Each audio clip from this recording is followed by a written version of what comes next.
yeah, I'm getting together because we finna talk about some stuff. But yeah, that wasn't the season finale of American Crime Wednesday, was it?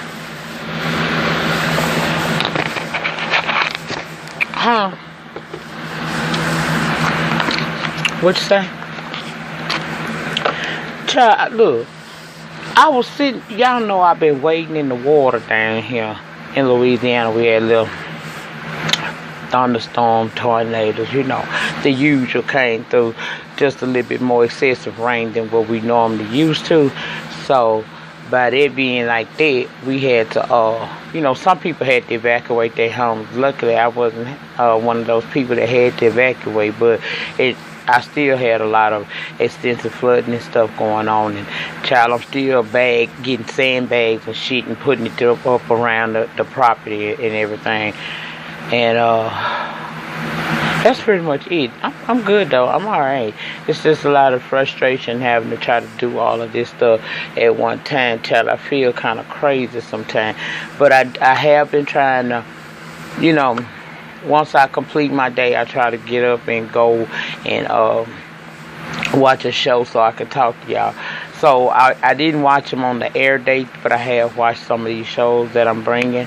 And the one I want to talk about right now is American Crime. Child, now wait a minute, y'all.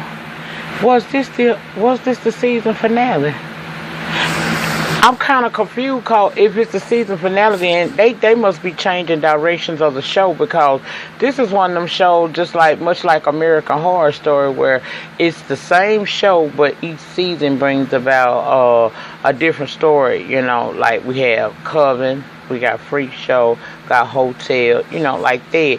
And this show here is pretty much just like that, because last season, these people here, some of the same castmates came back for season 2, but it's not about the same thing that last season was about. Last season was about this man named Max Skokie and his son, ex-military, got murdered because he was selling drugs. Child, this ain't what this was about.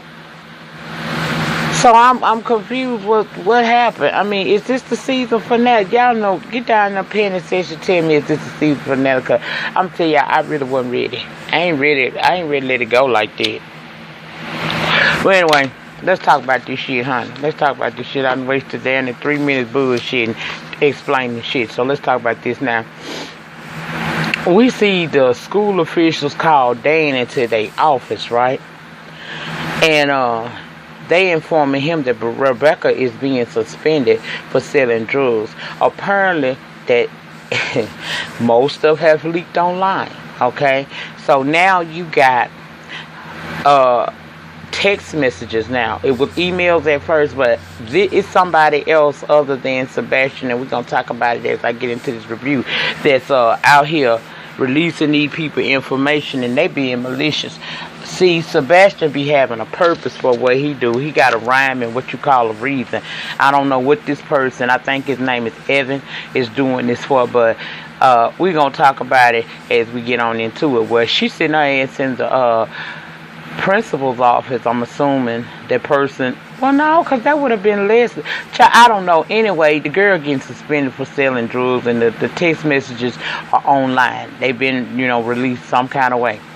And Dan is in there trying to tell them that, that could be false. People release stuff online all the time. He basically going to bat for his daughter, pretty much like how we seen him doing for his team, right?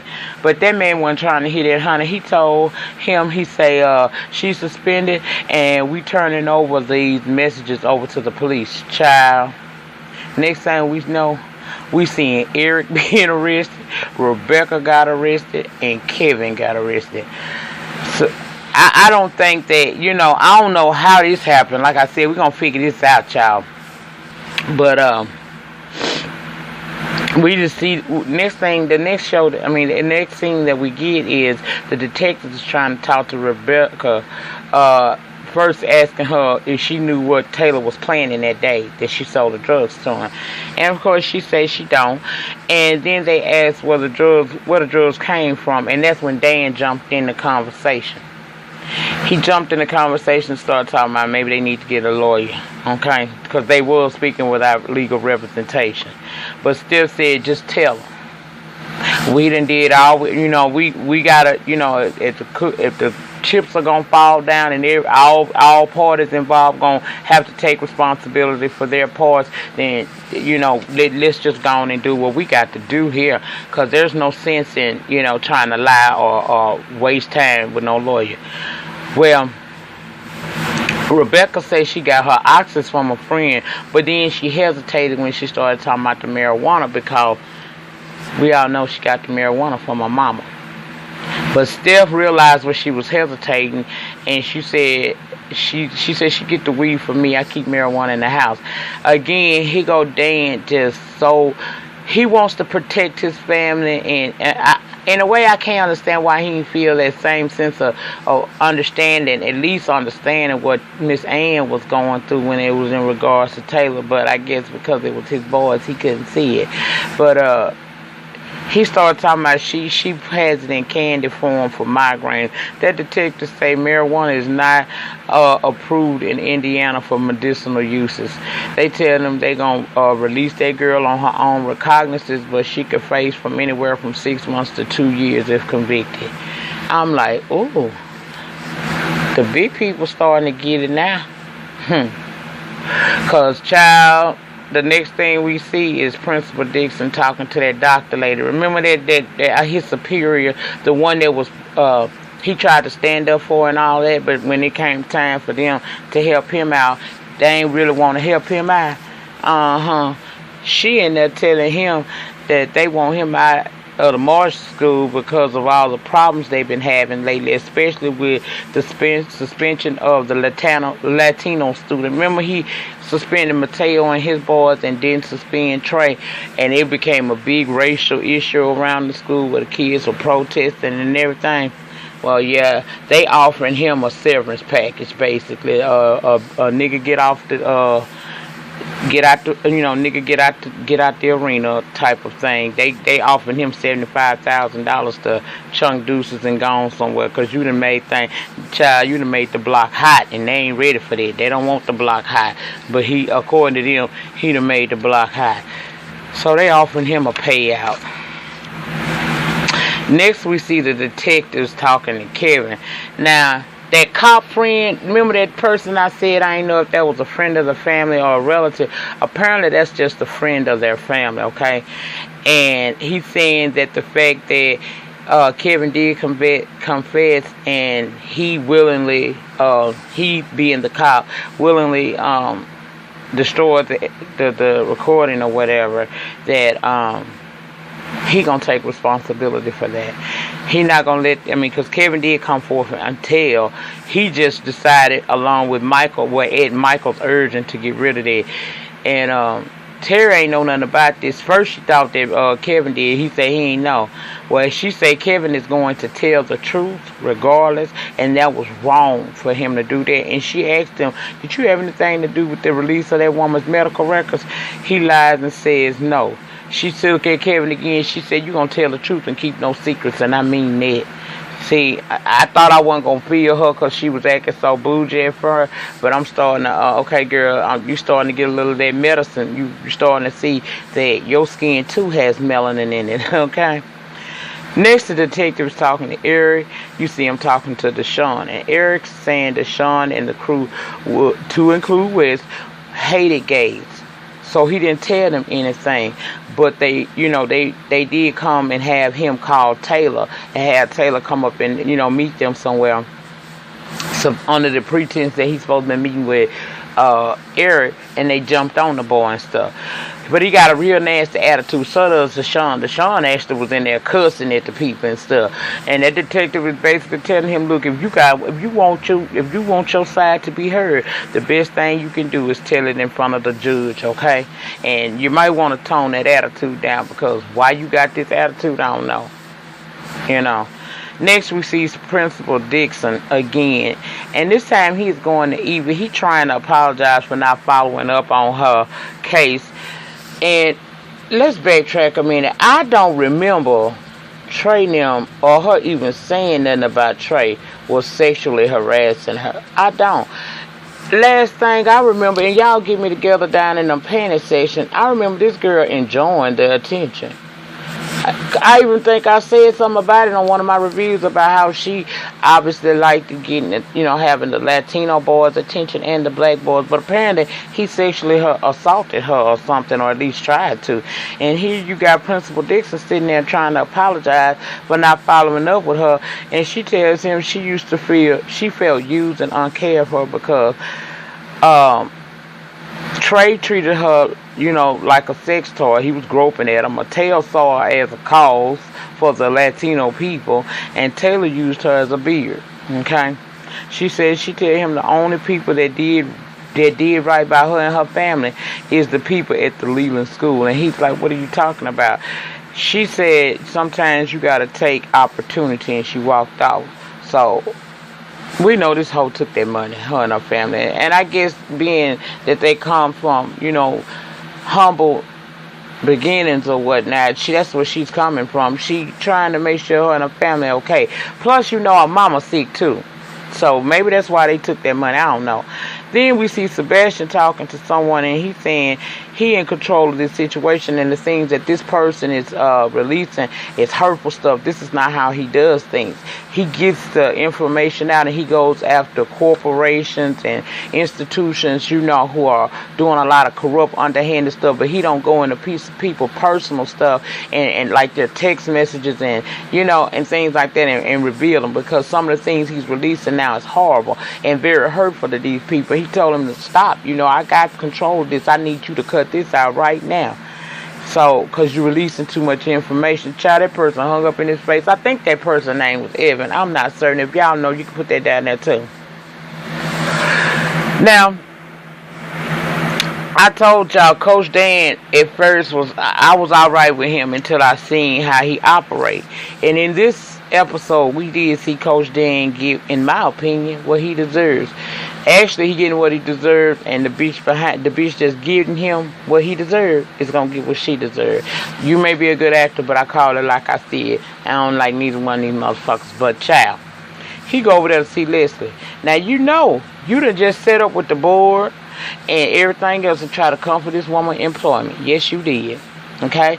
You done tried to take this woman's job from her. You done blamed her for everything that done went wrong at this school, and now you got the nerve to come to her because your daughter done been arrested, and you want to see help. You hoping that she would come in and speak on the character of your daughter. You want her to help you with your child now, not have to go to jail for so long, if at all. And see, she not here for you. She not here for you because remember the last time you spoke with her, and she told him that. She said the last time I spoke with you about something that I needed, you told me you understood why Taylor came to the school to kill me. I can't help you with Rebecca. She was a drug dealer. And you can't get mad because in truth, you got what you deserve. You turned your back on her. Even though both of y'all didn't handle the situation that was originally the cause of all of this here, neither one of y'all really, in my opinion, handled that the right way. But girl, Dan, child, you really did. When you turned on her, you turned all the way on her.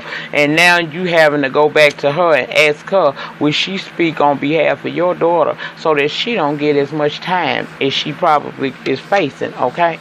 But she don't give a damn, and she let you know that your daughter sold drugs. She'll be alright. Child, he was so mad, he walked up out of there because she ain't trying to help him, okay? Now, Dan then decides to contact Sebastian, and they meet up. He telling him, after 5, when she get ready to leave the office, she always shred everything that goes on. Everything, all of the little deeds and stuff they have, all of the paperwork to the mess that is the Leland School, she shreds that. But see, the thing about me, I'm a patient man. Child, he had them went in there and got all that stuff she had been shredding, put it back together, and showed him the original copies of Ann Blaine's medical records. Say he got it from her, and he said that she used to coax him on what to say. And now he ready to take her ass down. Child, he is going to help Sebastian release this information out into the public, child. See? Child, that's a lot of damn patience to sit there and put together pieces of paper this woman shred every day. But he say he a patient man, so he had to be one. He did that. Now, next we see Peter. Poor little Peter in the middle. He don't know what to do. He trying to talk to his brother. He asked him, what the police say, child? Eric said, I ain't say nothing. Because, he got attitude. He always got attitude. Peter asking, what will it take for them to get back to the way they used to be? He's saying that he don't think they ever will be because they got a daddy that's clueless, a mom crazy, and things are as they are. And Peter feels that they can, it could get better. He even goes into talking to him about, things that they had discussed in the past. You remember when Peter was talking about running away on the bicycles, going to Florida and laying there with the hot bitches? Well, he started bringing that to his attention, amongst other things. And Eric is the type that Eric got so much inside of him pent up. That's how he deals with things, and that's why he explodes. Instead of dealing with his emotions, even those ones where he know he gay. That's the biggest thing that he dealing with. He gay and he don't want to come out the closet because although he gay, he don't want to be seen as feminine in any kind of way. And I can understand that because just because you gay don't mean you feminine. Okay, so that's really what's going on in this episode, in this scene, and he couldn't take hearing his brother bring up that because deep down inside he do care about his brother, I do believe, but he can't get rid of that tough exterior, and he just walked off while the boy was talking. I was like, damn, child, he needs some therapy, okay? Next we see Ann talking to Taylor, and Taylor, she's saying that Eric Tanner's going to testify that the boys attacked him, and that may have somewhat, something to, that might be helping him with his involuntary manslaughter case that he's facing as well. She honest with him. She say that, you're being charged as an adult. They not charging you as a juvenile, and that you can face up to 30 years, okay? He's asking her, how much time would I face if I take a plea deal? She asked the lawyers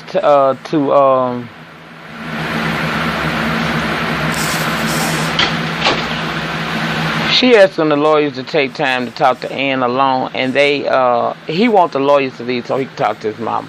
When they leave, he tells her that he wants to take that plea deal, He doesn't want us to depend on his attacker. See, that's one thing about this whole thing. No matter how many lies he done told and he done revealed that he lied about stuff, the one thing he consistent about is that he was raped.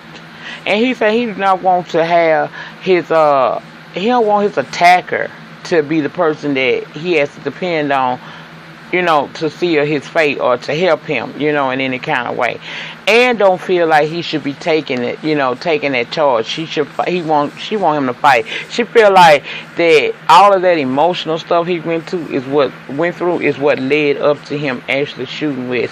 But the boy said that when he shot Wes, that was the first time that he felt like he was no longer a victim. And I guess he trying to, in my opinion, I got it as he was trying to take responsibility. But again, I think I don't think it's fully him taking responsibility. I don't know, yeah, I'm kind of confused about this here because this boy has thrown me off this whole episode. One thing I know, he loves his mother. He don't want nothing to happen to her. That's the only thing I get out of there. But she want him to fight. Told him, you gotta fight, Should Eric testify? Eric should testify, and his testimony will greatly help you. But you gotta let go of the guilt because she ain't got no guilt. She taking responsibility, helping her son as she's trying to, and he should too. And the people who attacked him, she says, she not gonna allow him to make a decision based on his guilt.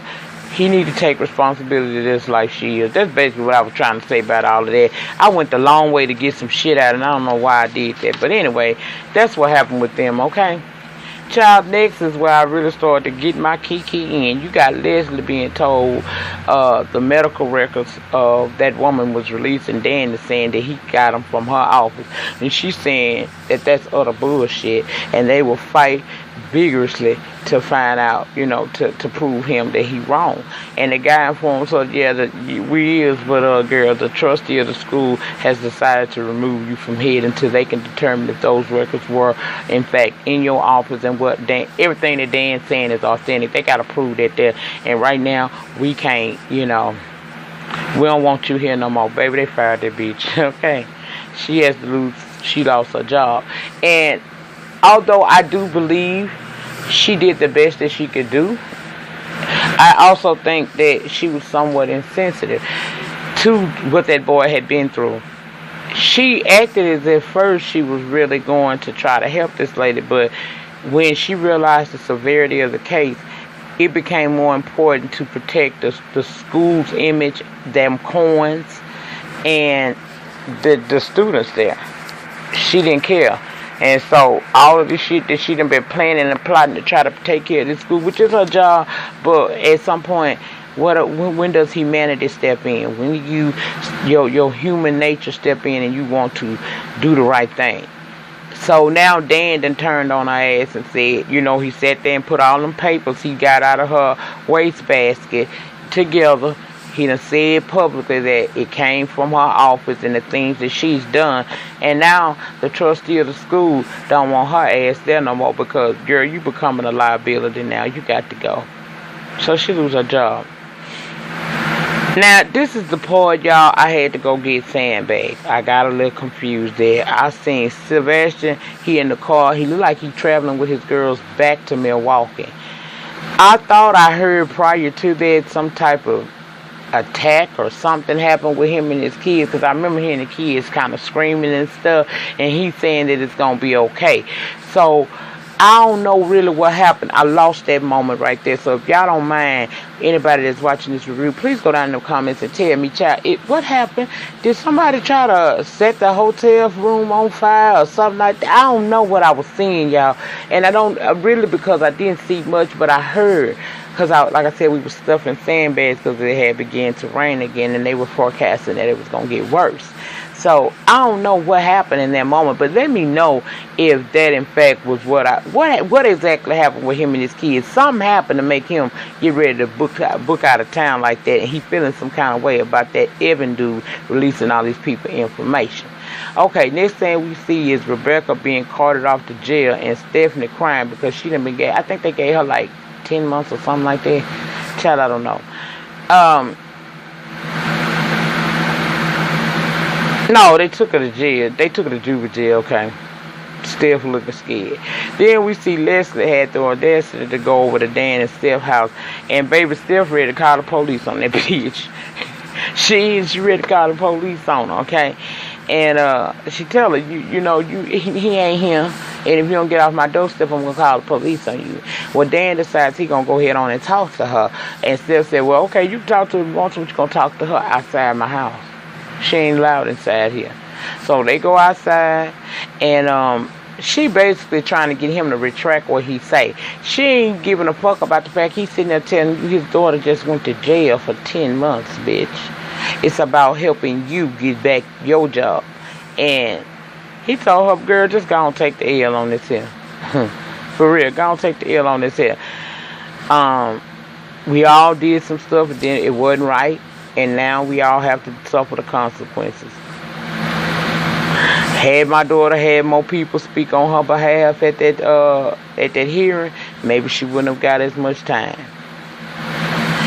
She telling him Rebecca gonna be okay, and he told her so will she.